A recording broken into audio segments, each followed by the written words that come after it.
ఈ వరలక్ష్మి వ్రతానికి అమ్మవారిని ఎలా అలంకరించుకోవాలా అని ఆలోచిస్తున్నారా? అలాంటి వాళ్ళందరికీ ఈ వీడియో ఎండ్ వరకు చూడండి. అమ్మవారికి గాజులు అంటే ఎంతో ఇష్టం. అలాంటి గాజులను మనం మాల చేసి వేస్తే అమ్మవారు ఇంకా ఆనందిస్తారు. సో ఇప్పుడు అమ్మవారికి గాజుల మాలను ఎలా రెడీ చేయాలో చూపిస్తాను, చూసేయండి. ఫస్ట్ 2 గాజులు తీసుకొని 2 గాజులు కలిపి ఒక ముడి వేయండి. తర్వాత మళ్ళీ 2 గాజులు తీసుకొని ముడి వేయండి. ఇలా 4 గాజులు కలిపి ఒక మాలలాగా తయారు చేయండి.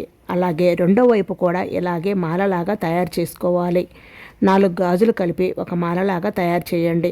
తర్వాత లాకెట్ వచ్చేసి 2 గాజులు కలిపి ఒక ముడి వేసుకోండి. తర్వాత మళ్ళీ 2 గాజులు కలిపి ముడి వేసుకోండి. ఇలా రౌండ్గా 1 by 1 ఇలా క్రాస్గా 2 గాజులు క్రాస్గా పెట్టేసేయండి.